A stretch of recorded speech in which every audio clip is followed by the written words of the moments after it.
예수님께서 공생애를 마지막 한 주간 남겨를 두시고 예루살렘에 입성하신 날을 기념하는 주일이 바로 오늘 종려 주일입니다.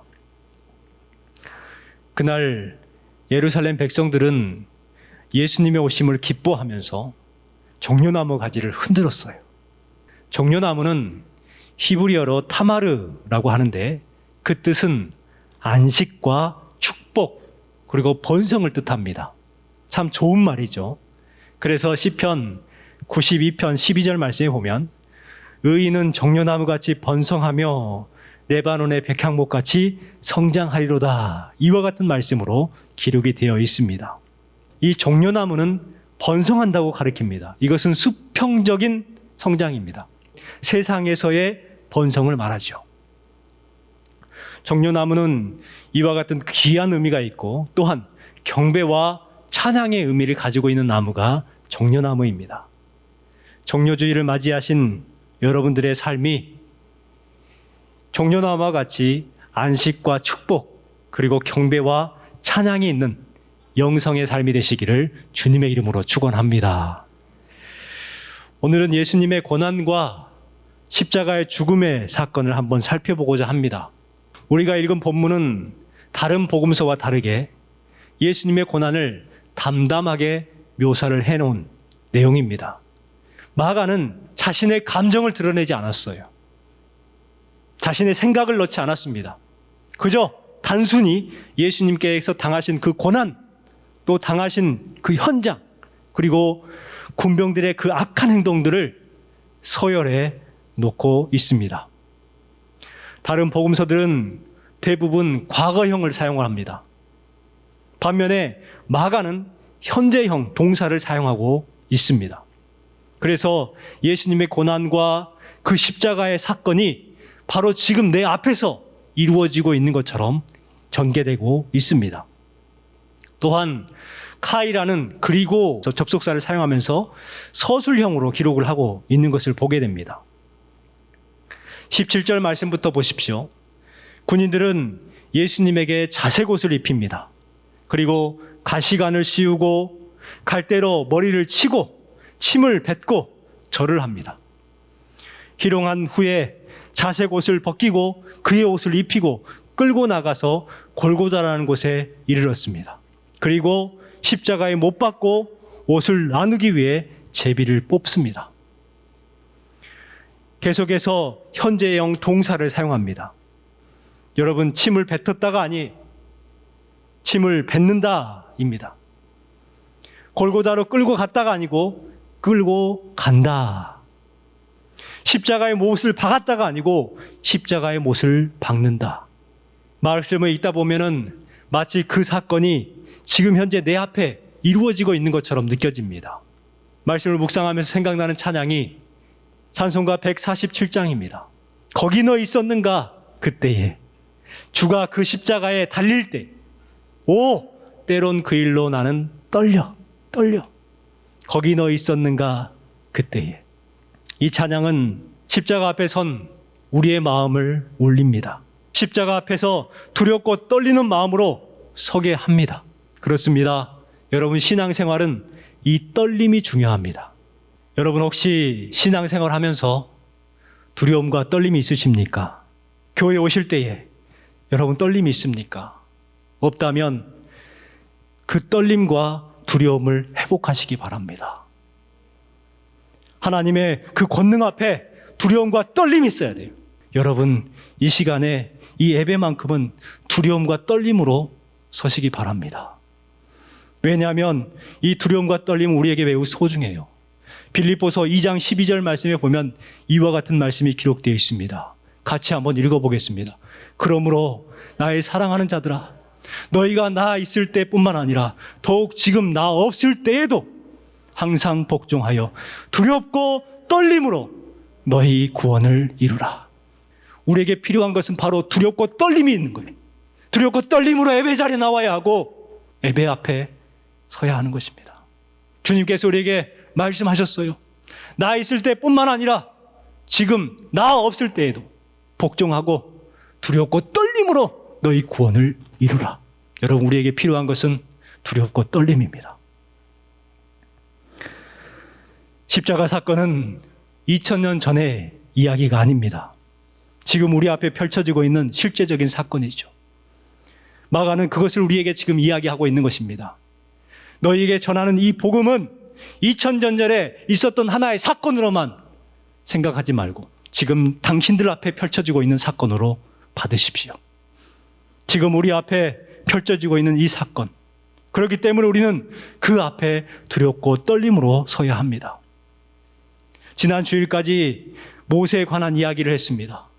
모세가 그 불타는 떨기나무 앞에 섰을 때에 하나님의 거룩하신 부름 앞에 어떤 마음으로 섰을까요? 저는 바로 이 말씀처럼 모세는 그 하나님 앞에서 두렵고 떨림으로 섰습니다. 그래서 서 있을 수가 없어 주님 앞에 엎드릴 수밖에 없었던 거예요.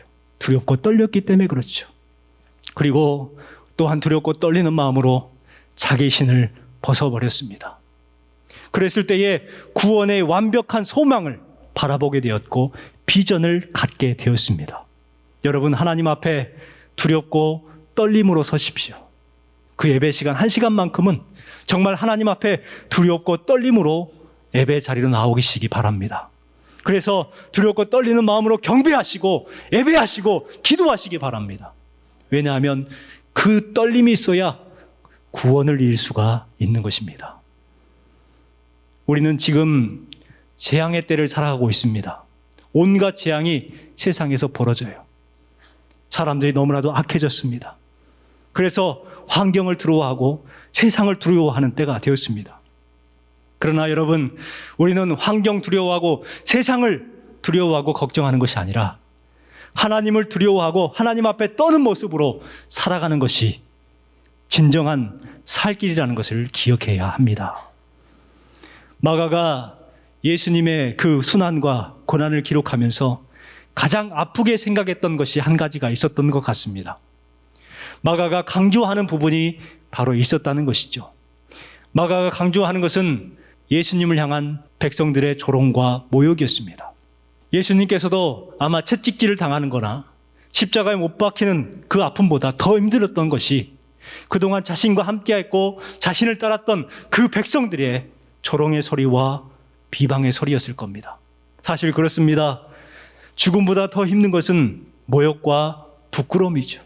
어제 뉴스에 봤더니 어떤 사람이 동료가 자기에게 자존심을 상하게 했대요.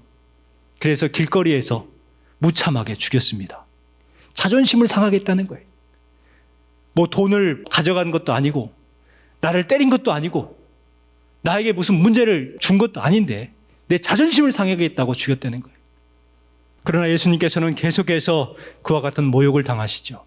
첫 번째 모욕은 산헤드린 공회의 재판이 끝난 직후에 있었습니다. 어떤 사람은 예수님에게 침을 뱉으며 또 그의 얼굴을 가리고 주먹으로 칩니다. 선지자 노릇 해라!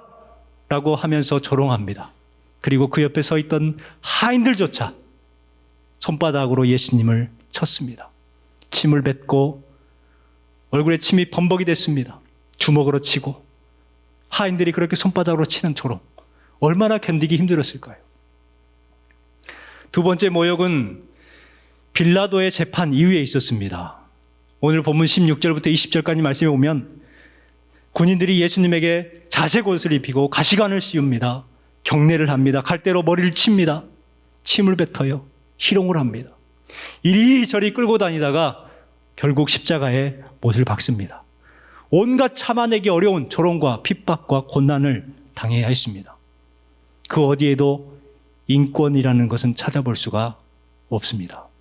세 번째 모욕은 십자가에 달린 이후에도 있었습니다. 29절부터 30절까지 보면 지나가던 자들이 머리를 흔들어요. 그리고 모욕의 말을 합니다. 아하, 성전을 헐고 사흘 만에 짓는다는 자여, 네가 너를 구원하여 십자가에서 내려오라. 이 말이 무슨 말입니까? 너나 구원해라는 거예요. 너나 구원해라. 말만 번지르르 하면서 아무것도 아니네, 이와 같은 모욕 아니겠습니까? 얼마나 부끄러웠겠습니까? 네 번째는 십자가를 바라보는 대제사장과 서기관들의 희롱이었습니다. 31절에서 32절 말씀해 보니까 그가 남은 구원하였으되 자기는 구원할 수 없도다. 이스라엘의 왕 그리스도가 지금 십자가에서 내려와 우리가 보고 믿게 할지어다. 자기 자신도 구원을 못한다는 것이죠. 그리고 32절 하반절에 보니까 5번째 모욕의 모습이 나옵니다. 함께 있던 강도들도 예수님을 욕합니다. 함께 십자가에 못 박힌 자들도 예수를 욕하더라. 계속해서 사람들의 조롱과 모욕이 기록이 되어 있습니다. 그런데 마가가 한 가지 기록하지 않은 것이 있습니다. 아니, 기록하지 않을 수밖에 없었던 것이 있었습니다. 그것이 무엇일까요? 수많은 사람들의 조롱과 핍박과 모욕이 있었음에도 불구하고 예수님은 단 한마디도 하지 않았다는 것입니다. 예수님은 수많은 비난을 받으면서도 아무런 말을 하지 않으셨어요. 비난을 받아야 할 사람은 종교 지도자들입니다. 무능한 빌라도가 비난을 받아야 돼요. 그러나 예수님이 그 고난과 조롱과 모욕을 당합니다. 예수님은 아무것도 할 수 없는 것처럼 그렇게 때리면 맞고, 침을 뱉으면 침뱉음 당하고, 머리에 가시관을 씌우면 그냥 쓰셨어요. 그리고 십자가의 길을 갔습니다. 전승에 의하면 십자가형을 집행하기 위해서는 그냥 직선 코스로 가는 것이 아니라 예루살렘의 길을 꾸불꾸불 굽이굽이 돌아서 그렇게 해골이라는 곳에 가서 십자가형을 집행했다고 합니다. 그 이유가 뭐냐면 많은 사람들 앞에 보이기 위해서, 조롱당하게 하기 위해서 돌고 돌아서 많은 사람들에게 모욕을 당할 대로 당한 후에 그리고 골고다라는 해골이라는 곳에 올라갔습니다. 예수님께서 얼마나 힘드셨을까요? 그러나 아무 말도 하지 않았다는 거예요. 예수님이 모욕을 당하신 것은 우리의 구원과 관련이 있습니다. 예수님의 고난에 대한 칼빈의 해석입니다. 침뱉음을 당하고 주먹질로 상하신 예수 그리스도의 얼굴이 죄로 말미암아 부패하고 전적으로 파괴된 우리의 형상을 회복시켜 주었다. 이것이 바로 고난의 십자가의 위대한 위력입니다. 예수님이 당하신 모욕은 예수님 자신의 치부 때문에 당한 모욕이 아니었습니다. 그 치부는 예수님의 치부가 아니라 나의 부끄러움입니다. 그 모욕은 내가 당해야 될 모욕이었죠. 그 채찍은 내가 당해야 될 채찍이었습니다. 그러나 그 모든 것을 예수님께서 하셨어요. 그리고 아무런 말씀이 없이 묵묵히 나아갔습니다. 그렇기 때문에 그 십자가의 길은 바로 예수님의 십자가가 아니라 나의 십자가였다는 것입니다. 이사야의 말씀처럼 그가 찔림은 우리의 허물을 인하며 그가 상함은 우리의 죄악을 인함이라. 그가 징계를 받음으로 우리가 평화를 누리고 그가 채찍에 맞음으로 우리가 나음을 얻었도다. 십자가는 예수님의 십자가가 아니라 나의 십자가입니다. 십자가는 인류가 만들어 놓은 사형 도구 가운데 가장 잔인한 도구입니다.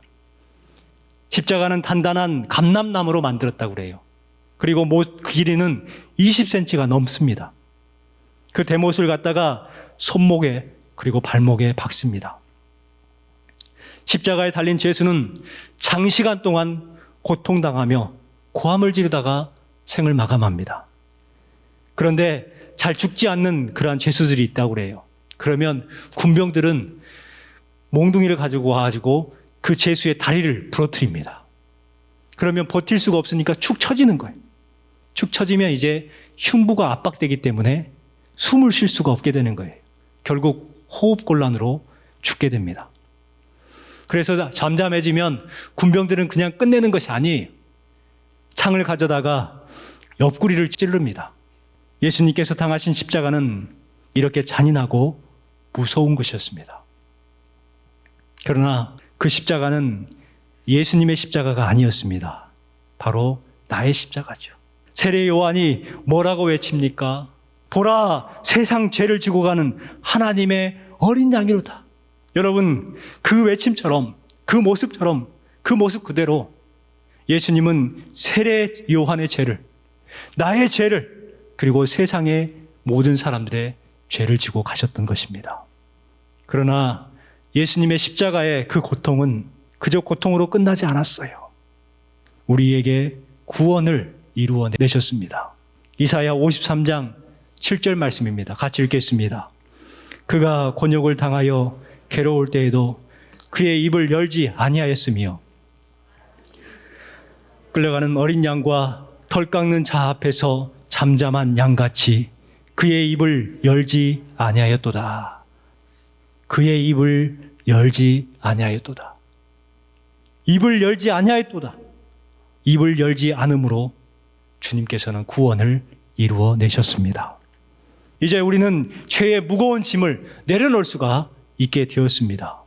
여러분, 인생의 모든 무거운 짐을 혼자 끙끙거리면서 살아가지 마시고 그 마음, 억울함과 우울함과 상처와 두려움들, 고달픔들을 주님 앞에 맡기시기 바랍니다. 참된 자유를 누리시기 바랍니다. 여러분, 세상에는 두 가지 길이 있죠. 첫 번째 길은 죽음의 길이요, 두 번째 길은 살 길입니다. 죽음의 길은 세상의 길을 말합니다. 여러분, 막다른 길이라는 말 아시잖아요. 이 막다른 길이라는 것을 영어로 하면은 dead end입니다. 죽은 길, 막힌 길, 낭떠러지라는 뜻이에요. 세상의 길은 열심히 가봤어요. 그런데 막혀 있어요. 열심히 갔어요. 그런데 낭떠러지예요. 죽음의 길이라는 것을 말합니다. 두 번째 길은 살 길이 있습니다. 오늘 주신 말씀처럼 예수님께서 십자가의 죽으심을 통해서 열어주시는 그 살 길을 말합니다. 이 살 길은 영생의 길이요, 은혜의 길입니다. 예수라는 이름의 뜻은 여호와는 구원이시다라는 뜻이잖아요. 여호와, 그 손을 보라, 못을 보라는 뭐다? 구원이다. 예수는 그 뜻이 히브리어로 예수와 여호수아입니다. 여호수아의 뜻은 뭐냐면 여호와는 구원이십니다 라는 뜻이에요. 그렇다면 여호와, 그 손을 보라, 못을 보라는 뭐예요? 구원이다라는 거예요. 오늘 주신 말씀이 바로 그것을 가리킵니다. 십자가를 바라보고 구원을 얻으라. 39절부터 47절까지 말씀에 보면 십자가를 바라보고 변화된 사람들의 내용이 기록이 되어 있습니다. 첫 번째 사람이 누구냐면 노마의 백부장입니다. 이 백부장은 로마 사람입니다. 하나님을 믿지 않아요. 고문을 지시했고 십자가형을 집행하는 모든 과정을 총괄했던 사람입니다. 그런데 예수님의 그 돌아가심을 보고 그가 뭐라고 고백합니까? 39절 말씀을 보십시오. 예수를 향하여 섰던 백부장이 그렇게 숨지심을 보고 이르되 이 사람은 진실로 하나님의 아들이었도다 하더라. 백부장이 무엇을 봤어요? 십자가를 본 거예요. 그 숨진 것을 보고 뭐라고 고백합니까? 하나님의 아들이다. 백부장은 예수님의 십자가를 처음부터 끝까지 지켜본 사람입니다. 또한 지금까지 수많은 사람들을 십자가에 매달라 처형시켰던 사람입니다. 그런데 예수님이 십자가에 돌아가시는 모습은 달랐다는 거예요. 그래서 예수님이 하나님의 아들이라는 것을 고백할 수밖에 없었던 것입니다. 그렇습니다. 이 백부장의 이 고백, 진실로 하나님의 아들이다 라는 이 고백은 마가복음에 통틀어서 이 백부장 이 한 명만 고백을 했습니다. 그만큼 중요한 고백이죠. 이것에서 알 수 있는 것처럼 우리가 십자가를 볼 때에, 예수 그리스도의 십자가를 묵상하고 십자가를 바라볼 때에 우리도 참된 믿음의 고백을 할 수 있다는 것입니다. 두 번째는 여러 명의 여인들이 십자가를 바라봤습니다. 40절부터 41절 보면 여러 여인들의 이름이 기록되어 있고 뿐만 아니라 하반절에 보니까 예루살렘에 올라온 여자들도 많이 있더라 라고 기록합니다. 당시 여인들은 사람 대접을 받지 못하는 사람들이었습니다. 그런데 그 여인들, 연약한 여인들이 십자가 앞에 있다는 거예요. 정의를 외치고 가난한 사람들을 위해서 살아야 된다라고 했던 가룟 유다는 지금 어디 있습니까? 예수님을 배신하고 목매어 자살을 했습니다. 주님과 함께 가까이에서 따랐던 베드로는 지금 어디 있습니까? 예수님을 모른다고 3번을 부인하고 도망갔습니다. 나머지 제자들은 어디 있습니까? 다 도망가 버렸어요. 그런데 그 여인들은 그 자리에 있었습니다. 여기에서 우리가 알 수 있는 것은 무엇입니까? 신앙생활은 말을 많이 하거나 일을 많이 하는 것이 중요한 것이 아니고 출신 배경도 중요한 것이 아니라는 거예요. 인정을 받지 못해도 괜찮아요. 장애가 있어도 괜찮습니다. 배우지 못한 것 믿음 안에서 아무것도 아니에요. 부끄러워하지 마십시오. 그 연약한 그 모습을 가지고 주님의 십자가의 자리를 지키시기 바랍니다. 여러분, 저는 이 여인들에게서 큰 감동을 받는 것이 바로 이것입니다. 여인들에게서는요, 세상을 이길 수 있는 용기가 있었어요. 용기. 그래서 그 여인들은 그 십자가의 자리를 지켰습니다. 마지막으로 아리마대 요셉이 있습니다. 우리 43절 말씀을 같이 읽겠습니다. 아리마대 사람 요셉이 와서 당돌이 빌라도에게 들어가 예수의 시체를 달라 하니 이 사람은 존경받는 공회원이요 하나님의 나라를 기다리는 자라. 유독 눈에 띄는 단어가 있습니다. 그 단어가 뭐냐면 당돌히라는 단어입니다. 여러분, 아리마대 요셉이 아무리 존경받는 사람이라 할지라도 당돌이 빌라도에게 갈 수 있는 사람은 결코 아니었습니다. 왜냐하면 빌라도는 지배자였고 아리마대 요셉은 지배받는 사람이었기 때문에 그렇습니다. 그런데 어떻게 갔다고요? 당돌이 갔어요. 당돌이. 여러분, 이와 같은 당당함이 어디에서 나왔을까요? 바로 아리마대 요셉이 십자가에 돌아가시는 예수님을 봤기 때문에 이와 같은 당당함이 생겼던 거예요. 당돌해졌다는 것은 이제 짜잔하고 비굴하게 살지 않겠다는 거예요. 저는 이 요셉을 묵상하면서 가슴을 쳤습니다. 하나님, 요셉처럼 저에게도 당당함을 허락해 주세요. 요즘 목사들이 욕먹고 있고 교회들이 욕먹고 있지만 이 십자가 앞에 선 목사로서, 십자가 앞에 선 교회와 성도로서 당돌하게 하여 주옵소서, 당당하게 하여 주옵소서, 이렇게 기도했습니다. 바로 우리에게 이러한 용기가 필요한 때입니다. 예수님을 믿는다고 하면서 손해볼 것을 각오하지 않는 것은 예수님을 바르게 믿는 것 아닙니다. 예수님을 믿는다고 하면서 사람들에게 욕먹을 자신이 없는 것, 그것은 온전한 믿음이 아닙니다. 예수님 믿다 보면 손해도 보기도 하고 욕도 먹습니다. 그러나 아리마대 요셉처럼 당당하시기 바랍니다. 왜냐하면 우리는 구원을 소유한 사람들이기 때문입니다. 기도하겠습니다.